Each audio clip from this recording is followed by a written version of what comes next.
तिघच घेणार आहेत शपथ। आज उपमुख्यमंत्री म्हणून एकनाथ शिंदे शपथ घेतील की नाही अद्यापपर्यंत क्लिअर झालेलं नाही। ते 100% शपथ घेतील।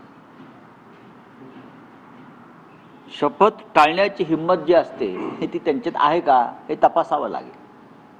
ते 100% शपथ घेतील।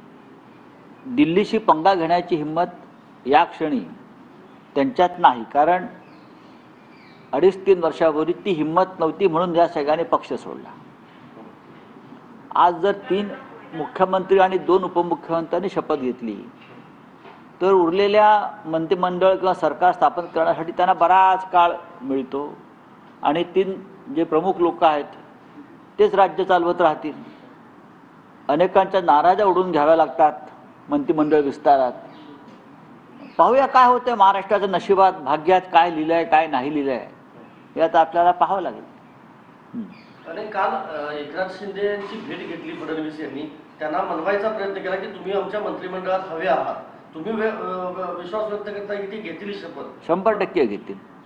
मंत्रिमंडळात राहणार असतील। अहो त्यांना राहावंच लागेल ना, सत्तेशिवाय काही माणसं राहू शकत नाहीत।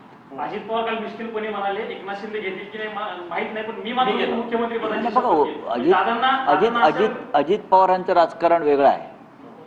अजित पवारांनी दिल्लीशी चांगल्या प्रकारे जुळवून घेतलेलं आहे अशी माझी पक्की माहिती आहे। आणि त्यांच्यावर ज्या काही जबाबदाऱ्या आहेत त्या जबाबदाऱ्या काय आहेत हे मला माहिती आहे टाकलेल्या। एकनाथ शिंदे जे राज्याचे मुख्यमंत्री आज 5 वाजेपर्यंत आहेत काय, जेव्हा मुख्यमंत्री ते उपमुख्यमंत्री होते, त्यानंतर महाराष्ट्रात नवीन मुख्यमंत्र्यांचं पर्व सुरू होईल आणि त्यानंतर राज्यात पुढली 5 वर्ष आपल्याला धुमशान पाहायला मिळणार आहे। त्याची तुम्ही तयारी ठेवा। यात महाराष्ट्राचं हित किती अहित किती हे तुम्हाला येणारा काळ दाखवेल।